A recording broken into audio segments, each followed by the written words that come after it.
നമസ്കാരം. കഴിഞ്ഞ ഡിസംബർ 1-ാം തീയതി ലോകത്ത് ഒരു വലിയ കണ്ടുപിടുത്തം നടന്നു. പക്ഷേ കൂടുതൽ ആൾക്കാരുടെ ശ്രദ്ധയിൽ അത് പതിഞ്ഞില്ല. അതെന്താണെന്ന് വെച്ച് കഴിഞ്ഞാൽ, ഒരാൾക്ക് സ്വന്തം പിതൃത്വത്തെക്കുറിച്ചിട്ട് എന്തെങ്കിലും സംശയം തോന്നിക്കഴിഞ്ഞാൽ അയാൾക്ക് മറ്റുള്ളവരുടെ എല്ലാവരുടെയും പിതൃത്വത്തെക്കുറിച്ച് സംശയം ഉണ്ടാകും എന്നുള്ളതാണ്. അതിൻ്റെ പേറ്റന്റും ആ കണ്ടുപിടുത്തം നടത്തിയ ആളിൻ്റെ പേരിൽ തന്നെയാണ്.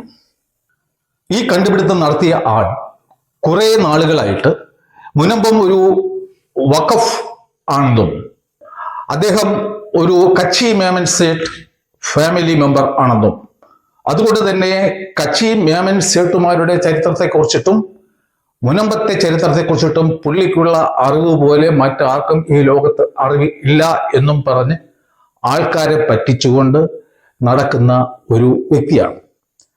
അദ്ദേഹത്തിൻ്റെ ജനുവരി മാസം 6-ാം തീയതിയിലെ സാംസ്കാരിക പ്രകടനം നമുക്കൊന്ന് കാണാം. ഇനി അദ്ദേഹത്തിന്റെ അടുത്ത കമന്റിലേക്ക് പോകാം. മൂസ സേട്ടുവിന് കുട്ടികളില്ലായിരുന്നു എന്ന് പറയുന്ന തന്റെ വീഡിയോ എൻ്റെ കയ്യിലുണ്ട്. അല്ലല്ലോ, മൂസ സേട്ടിന് കുട്ടികൾ ഉണ്ടായിരുന്നില്ല എന്ന് ഞാൻ പറയുന്ന വീഡിയോ അദ്ദേഹത്തിന്റെ കയ്യിലുണ്ട്. ഞാൻ സ്റ്റാലിൻ ദേവനെ ചലഞ്ച് ചെയ്യുകയാണ്. അതായത് ഒരിക്കൽ സുരേഷ് ഗോപി അദ്ദേഹം വന്നുകൊണ്ട് സോഷ്യൽ മീഡിയയിൽ ഒരു വ്യക്തിയെ ചലഞ്ച് ചെയ്യുന്ന സമയത്ത് അദ്ദേഹം പറഞ്ഞു, ഒറ്റത്തന്തക്ക് പിറന്നവനാണെന്നുണ്ടെങ്കിൽ നിങ്ങൾ തെളിയിക്കൂ എന്ന് പറഞ്ഞു. സോഷ്യൽ മീഡിയയിൽ അതൊരുപാട് വിവാദമായൊരു വിഷയമാണ്. അപ്പോൾ അതുകൊണ്ട് ഞാൻ അതുപോലെ സ്റ്റാലിൻ ദേവനോട് പറയാൻ ആഗ്രഹിക്കുന്നില്ല. പക്ഷേ സുരേഷ് ഗോപി പറഞ്ഞിട്ടുള്ള ആ ഡയലോഗ് കടമെടുത്തുകൊണ്ട് ഞാൻ സ്റ്റാലിൻ ദേവനോട് പറയുകയാണ്, താൻ സുരേഷ് ഗോപി പറഞ്ഞതുപോലത്തെ ഒരു വ്യക്തിയാണെന്നുണ്ടെങ്കിൽ, തൻ്റെ പിതാവിനെ താൻ ബഹുമാനിക്കുന്നുണ്ടെങ്കിൽ, തൻ്റെ പിതാവിനെ സോഷ്യൽ മീഡിയയിൽ വിമർശിക്കപ്പെടണമെന്ന് ആഗ്രഹിക്കുന്നില്ല എന്നുണ്ടെങ്കിൽ താൻ ഈ പറഞ്ഞത് തെളിയിക്കുക. ഞാൻ പറഞ്ഞിരിക്കുന്നു മൂസ സേട്ടിന് കുട്ടികളില്ല എന്ന് ഞാൻ വീഡിയോയിൽ പറഞ്ഞിരിക്കുന്നു. ആ വീഡിയോയുടെ ക്ലിപ്പ് കാണിക്കുക. തനിക്ക് 1 ലക്ഷം രൂപ ഞാനിവിടെ ഇനാം പ്രഖ്യാപിക്കുകയാണ്. ഇയാളുടെ പേരാണ് സുലൈമാൻ സേട്ടു അലിയാസ് ഓന്തൻ സേട്ടു. ഓന്തൻ സേട്ടു എന്ന് ഞാൻ പറയാൻ കാരണം, ഇദ്ദേഹത്തിന് സ്വന്തം നിറവും വാക്കും പിന്നെ ഇവിടെ പറയാൻ സാധിക്കാത്ത മറ്റു പലതും ഇഷ്ടാനുസരണം സമയാസമയങ്ങളിൽ മാറ്റാൻ സാധിക്കുന്ന, മതം മാത്രം ഭക്ഷിച്ചു ജീവിക്കുന്ന ഒരു വിചിത്ര ജീവിയാണ്. എന്താണ് ഇയാളെ ഇത്രയും പ്രകോപിതനാക്കിയത്? ആ കഥയാണ് ഞാനിവിടെ പറയാൻ പോകുന്നത്. ഇത് അവസാനം വരെ കണ്ടതിന് ശേഷം ഒറ്റത്തന്ത ഇദ്ദേഹത്തിനാണോ, ഈ വിചിത്ര ജീവിക്കാണോ, അതോ എനിക്കാണോ എന്ന് പൊതുജനം തീരുമാനിക്കട്ടെ. ഞാനൊരു വലിയ തെറ്റ് ചെയ്തു. മുനമ്പം വിഷയം പൊങ്ങി വന്നപ്പോൾ ഈ വഖഫ് ആക്ടിനെ കുറിച്ചിട്ട് ഞാൻ വളരെ അവിചാരിതമായിട്ട് പഠിക്കാനുള്ള ഒരു ഇടവന്നു. അത് പഠിച്ചു കഴിഞ്ഞപ്പോൾ അതിലെ ഭരണഘടനാ വിരുദ്ധതകൾ മനസ്സിലാക്കിയപ്പോൾ അത് ജനങ്ങളിലേക്ക് എത്തിക്കേണ്ടത്, ജനങ്ങളെ അറിയിക്കേണ്ടത് എൻ്റെ കർത്തവ്യമാണ് എന്നെനിക്ക് ബോധ്യപ്പെടുകയും, എന്നാൽ എൻ്റെ മുന്നിൽ യാതൊരു വഴികളും ഇല്ലാതിരുന്നതിനാലും ആണ് ഞാൻ ഈ ചാനൽ തുടങ്ങിയത്. ഇതിൻ്റെ ഉദ്ഘാടനം സെപ്റ്റംബർ മാസം 11-ാം തീയതി ആയിരുന്നു. അന്ന് ഞാൻ ഒരു ചെറിയ വീഡിയോ ചെയ്തു വഖഫ് ആക്ടിനെ കുറിച്ചിട്ട്. എന്നാൽ ഉടൻ തന്നെ കുറച്ച് സ്ഥാപിത താല്പര്യക്കാരും മതഭ്രാന്തന്മാരും എൻ്റെ പുറകെ കൂടുകയുണ്ടായി. അങ്ങനെ ആദ്യമായിട്ട് രംഗത്തെത്തിയ ആളാണ് അനിൽ മുഹമ്മദ് എന്ന് പറയുന്ന വ്യക്തി. സെപ്റ്റംബർ മാസം 30-ാം തീയതി ആയിരുന്നു അദ്ദേഹം എന്നെ ആക്ഷേപിച്ചുകൊണ്ട് ഒരു വീഡിയോ ചെയ്തത്. ഞാനൊരു മറുപടി കൊടുക്കണം എന്ന് ആദ്യം കരുതിയതില്ല. അങ്ങനെ 2.25 മാസം കഴിഞ്ഞതിന് ശേഷമാണ് ഞാൻ അയാൾക്കൊരു മറുപടി കൊടുത്തത്. മിക്കവാറും നിങ്ങളെല്ലാവരും ആ മറുപടി കണ്ടു കാണും. എന്തായാലും അദ്ദേഹം പിന്നെ എന്നെ ആക്രമിക്കാൻ ഇതുവരെ വന്നിട്ടില്ല എന്നതിൽ നിന്നും എൻ്റെ മറുപടി അദ്ദേഹത്തിന് തൃപ്തികരമായിരുന്നു എന്ന് ഞാൻ മനസ്സിലാക്കുകയാണ്. എന്നാൽ എൻ്റെ ഡിസംബർ മാസം 7-ാം തീയതിയിലെ മറുപടിക്ക് മുമ്പ് തന്നെ ഈ പറഞ്ഞ വിചിത്ര ജീവിയായ ഓന്തൻ സേട്ടു തൻ്റെ സ്ട്രെയിറ്റ് പാത്ത് എന്ന ചാനലിലൂടെ എൻ്റെ തന്തയ്ക്ക് വിളിച്ചുകൊണ്ട് രംഗപ്രവേശനം ചെയ്തു. ഞാനതിന് പ്രതികരിക്കാൻ പോയില്ല. യാതൊരു വിധത്തിലുള്ള പ്രകോപനവും എൻ്റെ ഭാഗത്തു നിന്ന് ഉണ്ടായില്ല എങ്കിൽ തന്നെയും പുള്ളി നിരന്തരം എൻ്റെ പിതൃത്വത്തെ ചോദ്യം ചെയ്തുകൊണ്ടേയിരിക്കുകയാണ്, പൂണ്ട് വിളയാടുകയാണ്.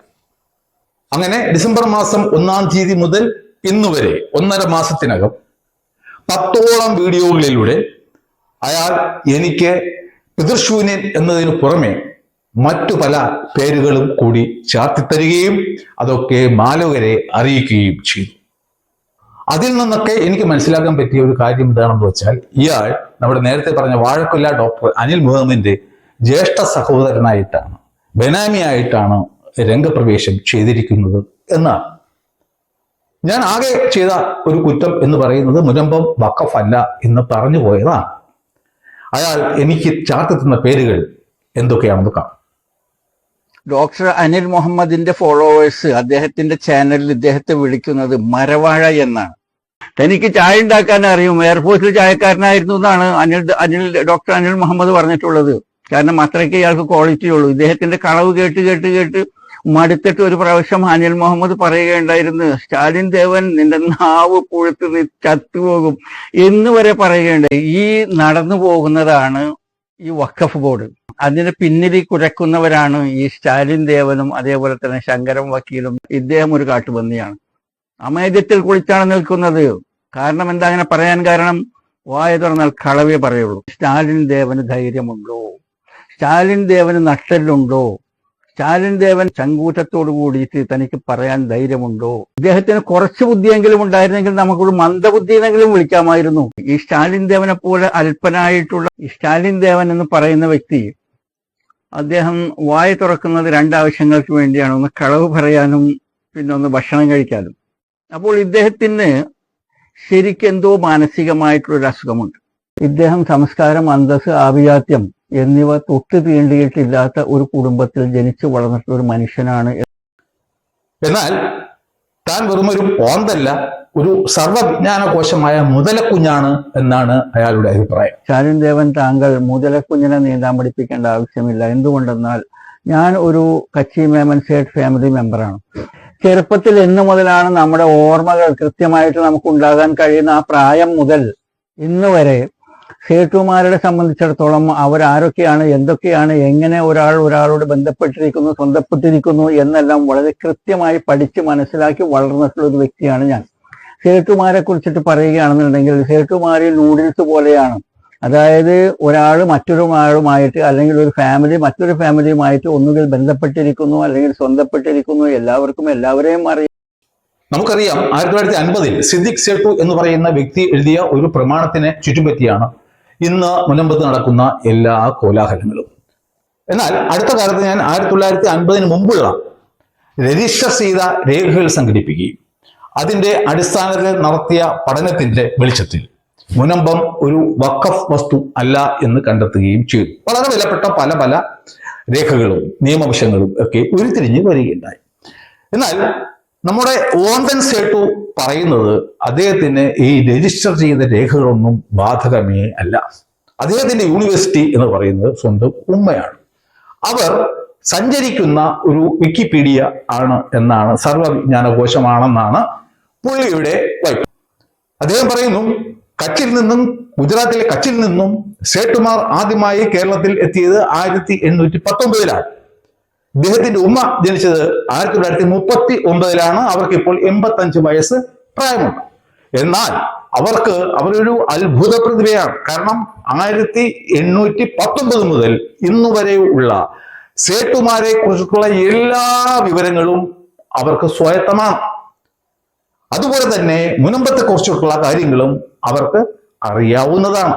അപ്പോ ഈ ഓന്തൻ സേട്ടുവിന് വേണമെങ്കിൽ അമ്മയോട് ചോദിക്കും, അമ്മ പറഞ്ഞു കൊടുക്കും. ഇതും വിശ്വസിച്ച് ഇതാണ് സുപ്രീം കോടതി ജഡ്ജ്മെന്റ് എന്നും പറഞ്ഞിട്ട് ആൾക്കാരെ പറ്റിച്ചുകൊണ്ടാണ് ഈ ഓന്തൻ സേട്ടു ജീവിച്ചു പോരുന്നത്.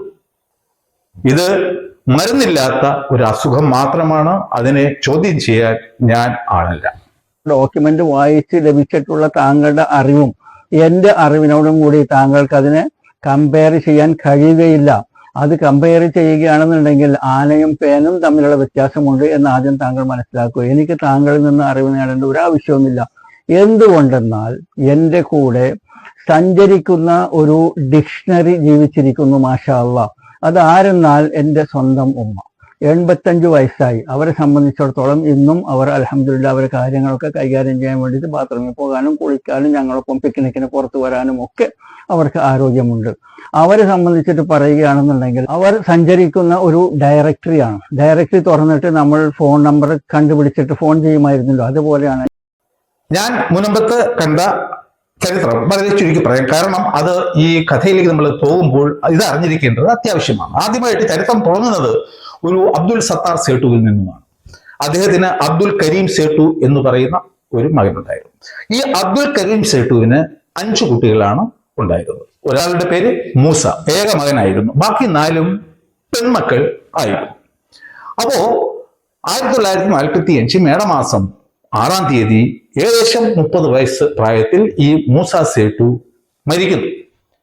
മൂസ സേട്ടുവിന് ഉണ്ടായിരുന്നത് അന്ന് 6 വയസ്സുള്ള ആമിന എന്ന ഏക മകളായിരുന്നു. അദ്ദേഹത്തിന്റെ മരണത്തെ തുടർന്ന് ഈ 4 സഹോദരിമാർ തമ്മിൽ അദ്ദേഹത്തിന്റെ, മുസ്ലിങ്ങൾക്ക് സഹോദരൻ മരിക്കുമ്പോഴും ഈ സ്വത്തവകാശമൊക്കെ കിട്ടും, ആ സ്വത്തിനെ സംബന്ധിച്ച് തർക്കങ്ങൾ ഉടലെടുക്കുകയും അത് കോടതിയിൽ കേസായി മാറുകയും ചെയ്തു. അപ്പൊ കോടതി എന്ത് ചെയ്തു? അവിടെ നിന്നും ഈ കംപ്ലീറ്റ് വസ്തുക്കളും നോക്കി നടത്താനായി ഒരു റിസീവറെ നിയമിക്കുന്നു. കൂടാതെ ആ റിസീവറെ തന്നെ ഈ 6 വയസ്സുള്ള മൈനറായ ആമിന എന്ന് പറയുന്ന പെൺകുട്ടിയുടെ ഗാർഡിയനായി നിയമിക്കുന്നു. എന്നാൽ നാം പരിശോധിക്കുകയാണ് എങ്കിൽ ഈ കേസ് നിലനിൽക്കെ തന്നെ ഈ 4 സഹോദരിമാരും ഈ കുട്ടിക്ക് വേണ്ടിയിട്ട് അന്ന് കോടതി റിസീവറായി നിയമിച്ചു എന്ന് പറയുന്ന വ്യക്തി ആയ സിദ്ദിഖ് സേട്ടുവും രേഖകളൊന്നുമില്ല നിയമനത്തിന് ചേർന്ന് ഒരു ഭാഗപത്രം ഉണ്ടാക്കും. ഭാഗപത്രത്തിൽ നാം കാണുന്നത് ഈ മരിച്ചുപോയ ആളിന്റെ ഭാര്യ അന്ന് ജീവിച്ചിരുന്നു എങ്കിലും അവരെ സംബന്ധിച്ച ഒരു പേര് പോലും മെൻഷൻ ചെയ്തിട്ടില്ല. കൂടാതെ അന്ന് ഈ മരിച്ച ആളുടെ മാതാപിതാക്കൾ ജീവിച്ചിരുന്നു, അവർക്ക് അവകാശം കിട്ടേണ്ടതായിരുന്നു, പക്ഷെ അവരുടെ പേരും ഒരിടത്തും എഴുതിയിട്ടില്ല. അപ്പോ ഈ 5 പേര്, 4 പെണ്ണുങ്ങളും ഈ സിദ്ദിഖ് സേട്ടുവും കൂടി ചേർന്ന് ഒരു ഭാഗപത്രം നടത്തുന്നു. കുട്ടിയുടെ പേര് മാത്രം എഴുതിയിട്ടുണ്ട്, പട്ടിക തിരിച്ച് 1 സെന്റ് വസ്തു പോലും ആ കുട്ടി കൊടുത്തിട്ടില്ല. പിന്നെ ഡിണ്ടിഗലിൽ താമസിച്ചിരുന്ന ഒരു മറിയം ഭായി ഉണ്ടായിരുന്നു, അവർക്കും ഒന്നും കൊടുത്തിട്ടില്ല. മറ്റൊരു സഹോദരി റാബു ഭായി എന്ന് പറയുന്ന ആ സ്ത്രീക്ക് മുൻപ് എന്തോ കൊടുത്തിരുന്നു എന്ന് അതിൽ ചോദിച്ചിട്ടുണ്ട്.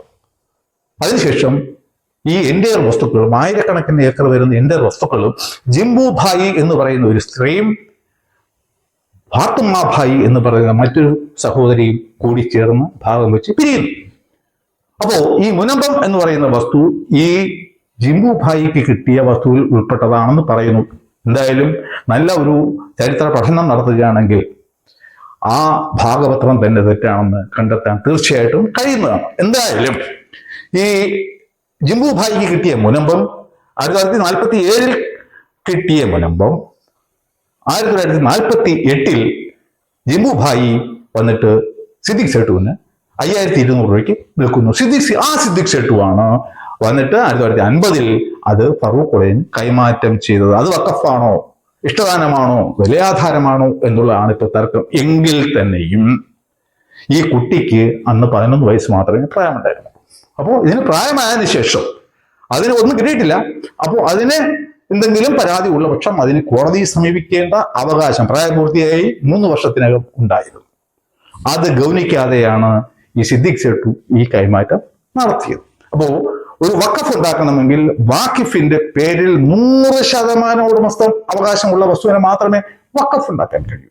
അപ്പോൾ ഇറ്റ് ഈസ് ക്വയറ്റ് ക്ലിയർ. ഇവിടെ വളരെ ക്ലിയർ ആണ്, ഈ കുട്ടിക്കുള്ള മൈനറുടെ അവകാശം അവിടെ ഉണ്ട്, അതിന് വേണമെങ്കിൽ ഭാവിയിൽ കോടതിയിൽ പോവാം. അപ്പൊ അങ്ങനെയുള്ള ഒരു വസ്തുവിനെ ഒരിക്കലും ഒരു വഖഫാക്കാൻ കഴിയും എന്ന് ഒരു മുസ്ലിം മത പണ്ഡിതനും പറയത്തില്ല. കാരണം ശരീഅത്തിലെ പ്രകാരം അങ്ങനെ മാത്രമേ, പരിപൂർണ ഉടമസ്ഥാവകാശമുള്ള വസ്തുവിനെ മാത്രമേ ഇത് വഖഫ് ചെയ്യാൻ സാധിക്കൂ. ഈ വസ്തുത ഒരു കോടതിക്കും കാണാതിരിക്കാൻ കഴിയില്ല, 100% കാണാതിരിക്കാൻ കഴിയില്ല. ഈ വസ്തുത ആദ്യമായിട്ട് ലോകത്തോട് വിളിച്ചു പറഞ്ഞുകൊണ്ട് ഞാൻ നവംബർ മാസം 29-ാം തീയതി ഈ ചാനലിൽ തന്നെ ഒരു വീഡിയോ ചെയ്തു.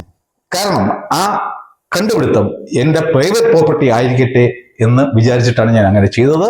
അത് ഭാവിയിൽ വന്നിട്ട് പല മാധ്യമങ്ങളും ടേക്കപ്പ് ചെയ്യുകയും പ്രസിദ്ധീകരിക്കുകയും ഒക്കെ ചെയ്തിട്ടുള്ളതാണ്. എന്നാൽ ഞാൻ കണ്ടെത്തിയ എല്ലാ വസ്തുതകൾക്കും ഘടക വിരുദ്ധമായ പല കാര്യങ്ങളുമായിരുന്നു നമ്മുടെ ഓന്തൻ സേട്ടു അതുവരെ ലോകത്തോട് വിളിച്ചു പറഞ്ഞുകൊണ്ടിരുന്നത്.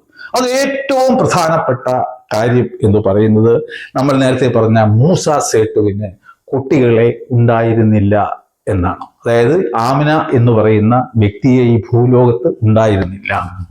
എന്റെ 29-ാം തീയതിയിലെ വീഡിയോയിൽ ഈ മൂസയുടെ 4 സഹോദരിമാരുടെ പേരുകൾ ഞാൻ വെളിച്ചത്ത് കൊണ്ടുവന്നിരുന്നില്ല. അതിൽ മൂത്ത ആളുടെ പേര് മറിയം ഭായ്, രണ്ടാമത് ജിംബു ഭായ്, മൂന്നാമത് ഫാത്തുമ ഭായ്, 4-മത് റാബു ഭായ് എന്നിവരായിരുന്നു മൂസയുടെ സഹോദരിമാർ. ഈ വിവരം ഈ ഓന്തൻ സേട്ടുവിന് അറിയില്ലായിരുന്നു. അപ്പോൾ എന്റെ വീഡിയോ കണ്ടിട്ട് ആദ്യം ഈ ഓന്തനെ ഞെട്ടിയതിനു ശേഷം ഒന്ന് കളറൊക്കെ മാറ്റി ആലോചിച്ച് നോക്കി. ഉടൻ തന്നെ ഒരു മറുപടിയുമായിട്ട് പുള്ളി ഡിസംബർ മാസം 1-ാം തീയതി പ്രത്യക്ഷപ്പെടുകയാണ്. അതിൽ വളരെ വിചിത്രവും രസകരമായ സംഭവം എന്ന് പറയുന്നത്, അതുവരെ മൂസയ്ക്ക് കുട്ടികളില്ലായിരുന്നു എന്ന് വാദിച്ച് നടന്ന ഓന്തൻ സേട്ടു പ്രഖ്യാപിക്കുകയാണ് മൂസയ്ക്ക് ആമിന എന്ന് പറയുന്ന ഒരു 6 വയസ്സുകാരിയായ മകൾ ഉണ്ടായിരുന്നു അയാൾ മരിച്ച സമയത്ത്. അവർ സ്വത്ത് ഭാഗിക്കുന്ന സമയത്ത് ഈ മൂസ അബ്ദുൽ കരീം സേട്ട് എന്ന് പറയുന്ന വ്യക്തിക്ക് ഒരേ ഒരു മകളെ ഉണ്ടായിരുന്നുള്ളൂ. അതാണ് സ്റ്റാലിൻ പറഞ്ഞിട്ടുള്ള കഥാനായിക 6 വയസ്സുള്ള ആമിനാബായി. ഈ 4 സഹോദരിമാരെ കുറിച്ചിട്ട് എല്ലാവരെയും കുറിച്ചിട്ട് ഓന്തന് യാതൊരു വിവരവുമില്ല. ജിംബു ഭായിയെ മാത്രം അറിയാം. കാരണം ജിംബു ഭായി നിന്നാണല്ലോ ഈ സിദ്ദീഖ് സേട്ടു വസ്തു വാങ്ങിച്ചിരിക്കുന്നത്. അപ്പോ ഓന്തൻ പല പ്രാവശ്യം നിറം മാറി ആലോചിച്ച് നോക്കിയിട്ടും ഓന്തന് ഒരു പിടിയും കിട്ടിയില്ല. അതുകൊണ്ട് ആദ്യത്തേത് പെൺകുട്ടി, രണ്ടാമത്തേത് ജിംബു ഭായ്, മൂന്നാമത്തേത് ഈ കരീം സേട്ടുവിന് ഇല്ലാതിരുന്ന ഒരു മകളുടെ പേര് ആൾക്കാരെ പറ്റിക്കാൻ വേണ്ടി വെറുതെ വിളിച്ചു പറയണം. പേരെന്താണെന്നോ? റോമി ഭായ്. അത് ഓന്തന്റെ വക കരീം സേട്ടുവിന് ഒരു സംഭാവന, ഒരു പുതിയ മകളെ കൂടി ഉണ്ടായി കൊടുത്തു, റോമി ഭായ്. 4-മത്തെ മകളുടെ പേരും പുള്ളി പറയുന്നത് പേരറിയില്ല എന്നാണ്. പെൺകുട്ടി എന്ന് പറയുന്നുണ്ട്. ചരിത്രം കലക്കി കുടിച്ചിട്ട് യൂണിവേഴ്സിറ്റിയിൽ നിന്നും ചരിത്രത്തിൽ PhD എടുത്തിരിക്കുന്ന വ്യക്തിയാണ് പറയുന്നത് പേരറിയില്ല, പെൺകുട്ടിയായിരുന്നു എന്ന്. കാണുക. അബ്ദുൽ കരീം അബ്ദുൽ സത്താർ സേട്ട് എന്ന് പറയുന്ന വ്യക്തി, ഇദ്ദേഹം ഈ സ്റ്റാലിൻ പറഞ്ഞതുപോലെ തന്നെ വളരെ ധനാഢ്യനായിരുന്നു. 1000-കണക്കിന് ഏക്കർ സ്വത്തുണ്ടായിരുന്നു. അദ്ദേഹം മരണപ്പെട്ട് കഴിഞ്ഞപ്പോൾ അദ്ദേഹത്തിന് 5 സന്താനങ്ങളാണ് ഉള്ളത്. 4 പെൺകുട്ടിയും 1 ആൺകുട്ടിയും. അതില് മൂത്ത ആളുടെ പേരെനിക്കറിയില്ല. 2-മത്തെ മോളുടെ പേരാണ് ജിംബുബായ്. ആ ജിംബുബായിൽ നിന്നാണ് മുഹമ്മദ് സിദ്ദീഖ് ഈ 1948 448.76 സെന്റ് സ്ഥലം വാങ്ങിക്കുന്നത്. 3-മത്തെ പെൺകുട്ടി റോമിബായ്. 4-മത്തെ പെൺകുട്ടിയുടെ പേരെനിക്കറിയില്ല. അപ്പോൾ 5-മത്തെ ഇതിൽ ഒരു ആൺകുട്ടി ഉള്ളതാണ് മൂസ സേട്ട് എന്ന് പറയുന്ന വ്യക്തി. അപ്പോൾ ഇപ്പോൾ നിങ്ങൾക്ക് വ്യക്തമായിട്ട് മനസ്സിലായി കാണും. കരീം സേട്ടുവിന് 5 മക്കളുണ്ടായിരുന്നു, 1 മകൻ, 4 പെൺമക്കൾ. അവരാരൊക്കെയാണെന്നും നിങ്ങൾക്കിപ്പോൾ വ്യക്തമായി മനസ്സിലായി കാണും എന്ന് ഞാൻ വിചാരിക്കുന്നു. ഈ വസ്തുതകളൊക്കെ അറിയാതിരുന്ന ഓന്തനാണ് വായി തോന്നിയത് ഗോതയ്ക്ക് പാട്ടെന്നും പറഞ്ഞിട്ട് വിളിച്ചു പറഞ്ഞ് ജനങ്ങളെ ആകെ പറ്റിച്ചുകൊണ്ട് നടന്നത്. ഞാൻ ഇത് ഓന്തന്റെ നിറമാറൽ കണ്ട് രസിച്ച് ആഹ്ലാദിച്ചിരിക്കുകയായിരുന്നു. പ്രതികരിക്കാനൊന്നും പോയില്ല. അങ്ങനെ ഇരിക്കുകയാണ് കഴിഞ്ഞ ഈ മുനമ്പം വിഷയം വഖഫ് ടൈമോട് ചർച്ച ചെയ്ത സമയം അതിന്റെ ജഡ്ജി പറയുകയുണ്ടായി, ഇത് ഇങ്ങനെ മുനമ്പം രാജാവ് പാട്ടത്തിന് കൊടുത്ത വസ്തുവാണെന്ന് പറഞ്ഞു കേൾക്കുന്നു. അങ്ങനെയാണ് എങ്കിൽ അതിന് ഒരിക്കലും ഒരു വഖഫായി ആക്കാൻ സാധ്യമല്ല എന്നൊരു പരാമർശം. ഇത് കേട്ട് സഹിക്കാൻ വയ്യാതെ ഈ ഓന്തൻ ഉടനെ അടുത്ത വീഡിയോയുമായി രംഗത്ത് വന്നു. എന്നിട്ട് ജഡ്ജിയെ കുറെ തെറി വിളിച്ചു.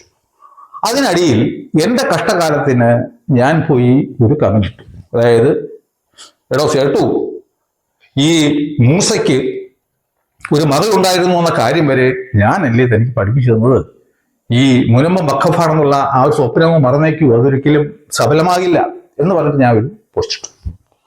ആ പോസ്റ്റിനെ ക്വസ്റ്റ്യൻ ചെയ്തുകൊണ്ടാണ് പുള്ളി ഒരു പ്രഖ്യാപനം നടത്തി. അതാണ് നമ്മൾ ആദ്യം കണ്ട വീഡിയോ. പുള്ളിയുടെ ചലഞ്ച് എന്താണെന്ന് വെച്ചാൽ, അങ്ങനെ പറഞ്ഞതിന്റെ വീഡിയോ ക്ലിപ്പ് ഞാൻ കാണിക്കുന്ന പക്ഷം എനിക്ക് 1 ലക്ഷം രൂപ ഇനാം തരുന്നതാണെന്നാണ് പുള്ളി പറയുന്നത്. കാരണം സ്വന്തം സ്റ്റാറ്റസ് കുറയ്ക്കാൻ പറ്റില്ലല്ലോ നാട്ടുകാരുടെ മുന്നിൽ. അപ്പോൾ മിനിമം 1 ലക്ഷമെങ്കിലും വേണം. അങ്ങനെ ആ ഒരു വീഡിയോ ഞാൻ കാണിക്കുകയാണ് എങ്കിൽ എനിക്ക് 1 ലക്ഷം രൂപ സമ്മാനം തരാമെന്നാണ്, ഇനാം തരാമെന്നാണ് പറഞ്ഞിരിക്കുന്നത്. അപ്പോ സത്യത്തില് ഈ ഓന്തന് എന്തൊക്കെയാണ് വിളിച്ചു പറഞ്ഞിരുന്നത് എന്ന് ഒരു ധാരണയുമില്ല. ഏറ്റവും വിചിത്രം അതല്ല, അത് ഞാൻ തെളിയിക്കാത്ത പക്ഷം എൻ്റെ ഫാദർ മരിച്ചത് 2001 കുറെ നാളുകളായി. അദ്ദേഹത്തെ സോഷ്യൽ മീഡിയയിൽ കൊണ്ടുവന്നിട്ട് വിമർശിക്കും എന്നാണ് പുള്ളിയുടെ അടുത്ത ഭീഷണി. അപ്പൊ എന്നെ വിളിച്ചു തന്തയ്ക്ക് വിളിച്ചു, ഞാൻ കേട്ടില്ല, മര്യാദയ്ക്ക് ജീവിച്ചു പോകുന്നു. അപ്പൊ നിരന്തരം ഇങ്ങനെ ആക്രമണം നടക്കുമ്പോൾ നമ്മൾ ഈ അളമുട്ടിയാൽ ചേരയും കടിക്കും എന്ന് പറഞ്ഞതുപോലെ ആണ് ഞാനിപ്പോൾ ഈ വീഡിയോ ചെയ്യുന്നത്. അങ്ങനെ ഞാൻ ഇപ്പൊ പ്രതികരിക്കും എന്നും പറഞ്ഞിട്ട് ഓന്തൻ നിറവും ഇടയ്ക്കിടയ്ക്ക് മാറ്റി കാത്തിരുന്നു. പക്ഷെ ഞാൻ പ്രതികരിക്കുന്നില്ല. അപ്പൊ പുള്ളി എങ്കിൽ വീണ്ടും ഇവന്റെ തന്തയ്ക്ക് വിളിക്കാനുള്ള ഒരു ചാൻസ് ആണല്ലോ തരുന്നതെന്ന് പറഞ്ഞിട്ട് വീണ്ടും എന്റെ തന്തയ്ക്ക് വിളിച്ചു. കാണാം. സ്റ്റാലിൻ ദേവനോട് എനിക്ക് പറയാനുള്ളത്, താങ്കൾ പറഞ്ഞിട്ടുള്ള, എൻ്റെ പേരിൽ പറഞ്ഞിട്ടുള്ള ഈ കളവ് ആരോപണം നിങ്ങൾക്കത് തെളിയിക്കാൻ കഴിയുമെങ്കിൽ, നിങ്ങളുടെ കയ്യിലുണ്ട് എന്നാണെന്നല്ലോ നിങ്ങൾ പറയുന്നത്, അങ്ങനെ നിങ്ങൾക്ക് തെളിയിക്കാൻ കഴിയുമെങ്കിൽ നിങ്ങൾക്ക് ഞാൻ 1,00,000 രൂപ ഇവിടെ ഇനാം പ്രഖ്യാപിക്കുകയാണ്. അതുമാത്രമല്ല, വീണ്ടും അരിശം തീരാത്ത ഓന്തൻ വന്നിട്ട് നിരന്തരം ഞാൻ വീണ്ടും വിളിച്ചുകൊണ്ടിരിക്കുകയാണെന്ന് പറഞ്ഞിട്ട് എന്നെ വെല്ലുവിളിക്കുന്നത് കൂടി കാണും. സ്റ്റാലിൻ ദേവൻ തന്റെ ഇതോടുകൂടി ഇത് ഇവിടെ അവസാനിക്കുന്നില്ല. ഇനിയും 2-3 കാര്യങ്ങളുണ്ട് പറയാൻ വേണ്ടിയിട്ട്. സമയം കിട്ടുകയാണെന്നുണ്ടെങ്കിൽ അടുത്ത വീഡിയോ സീരിയലായിട്ട് വരുന്നതായിരിക്കും. ഞാൻ പറഞ്ഞത് വെറും തള്ളായിരുന്നു എന്നാണ് ഈ ഓന്തൻ വിചാരിച്ചത്. അത് പുള്ളിയുടെ ഈ ആത്മവിശ്വാസം കൂടുതൽ വർദ്ധിപ്പിച്ചു. അങ്ങനെ വർദ്ധിത വീര്യത്തോടു കൂടി പുള്ളി അങ്ങനെ നിറം മാറി ഇരിക്കുകയാണ്. ഇനി സിദ്ദിഖ് സെട്ടുവിന് 1948 മുനമ്പം വസ്തു വിറ്റു തീറാധാരം എഴുതിയ ജിംബു ഭായിയുടെ ഏക സഹോദരൻ, അതായത് നമുക്കറിയാം പുള്ളിക്കാർക്ക് ഈ സഹോദരിമാർക്ക് ഏക സഹോദരനെ ഉണ്ടായിരുന്നുള്ളൂ. ആ സഹോദരന് കുട്ടികളില്ലായിരുന്നു എന്ന് പറയുന്ന ഈ ഓന്തൻ സേട്ടുവിന്റെ വിശ്വോത്തര പ്രഖ്യാപനത്തിലേക്ക് ഏവർക്കും സ്വാഗതം. ഈ മുഹമ്മദ് സിദ്ദീഖ് പ്രോപ്പർട്ടി വാങ്ങിച്ചിരിക്കുന്നത്, തീറാധാരം വഴി പ്രോപ്പർട്ടി വാങ്ങിച്ചിരിക്കുന്നത് ജിംബുബായി എന്ന് പറയുന്ന ഒരു സ്ത്രീയിൽ നിന്നാണ്. ജിംബുബായിക്ക് ഈ പ്രോപ്പർട്ടി ലഭിച്ചിരിക്കുന്നത് അവരുടെ സഹോദരനിൽ നിന്ന് അനന്തരാവകാശം കിട്ടിയിട്ടുള്ളതാണ്. കാരണം സഹോദരന് മക്കളുണ്ടായിരുന്നില്ല. അപ്പൊ സഹോദരന്റെ പ്രോപ്പർട്ടി ഇവർക്ക് ലഭിച്ചത്, ജിംബുബായിക്ക് ലഭിച്ചതാണ് മുഹമ്മദ് സിദ്ദീഖ് 1948 വാങ്ങിച്ചിരിക്കുന്നത്. അപ്പോൾ ഇപ്പോൾ ആർക്കാണ് ഒറ്റത്തന്ത എന്ന് എന്നെ കാണുന്ന നിങ്ങൾക്ക് ഏവർക്കും, അതുപോലെ തന്നെ ഈ ഓന്തൻ സേട്ടുവിനും മനസ്സിലായി കാണും എന്നാണ് എന്റെ പ്രതീക്ഷ. അവസാനമായിട്ട് ഓന്തനോട് 2 വാക്ക്.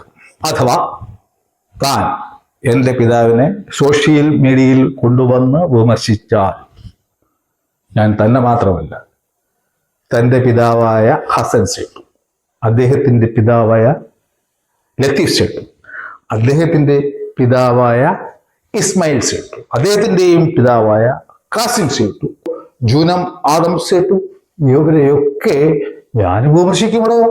പക്ഷെ അതിനൊക്കെ കാരണക്കാരൻ താൻ മാത്രമായിരിക്കും എന്ന് ഓർമ്മിക്കുക. പിന്നെ ഞാൻ വന്നിട്ട് സുരേഷ് ഗോപി എന്ന് കടമെടുത്തുള്ള പ്രയോഗമൊന്നും ഇവിടെ ഇല്ല. നേരെ പോ. ഞാൻ തന്നോട് പറയും, തനിക്ക് ഒറ്റ തന്തയാണെന്നുണ്ടെങ്കിൽ താൻ എനിക്ക് ഇനാമായി പ്രഖ്യാപിച്ച 1,00,000 രൂപ എത്രയും വേഗം എനിക്ക് തരിക. കൂടാതെ അക്കാര്യം തൻ്റെ ചാനലിൽ പബ്ലിഷ് ചെയ്യുക. ഞാനും ഈ ചാനലിൽ കൂടി പ്രഖ്യാപിക്കുക. ഇങ്ങനെ ഓന്തൻ എനിക്ക് 1,00,000 രൂപ ഇനാം തന്നു. നമ്മൾ തന്തയ്ക്ക് പറഞ്ഞ നമ്മൾ കാണിക്കുന്നത് അതുപോലെയൊക്കെ പ്രതികരിക്കുമ്പോൾ. അഥവാ തന്നില്ല എങ്കിൽ താങ്കൾ തന്തയില്ലാത്ത ഓന്ത് എന്ന് ഭാവിയിൽ അറിയപ്പെടും. അതിനേക്കാൾ എത്രയോ ഭേദമാണ് താൻ എനിക്കിട്ട മരവാഴ എന്നുള്ള പേര്. അപ്പോ ഓന്തൻ ഒരു കാര്യം ഓർമ്മിക്കുക, ഭാവിയിൽ ആണുങ്ങളോട് കളിക്കാൻ പോകരുത്, തൻ്റെ തണ്ടിയോട് പോയി കളിക്കണം. Okay, by.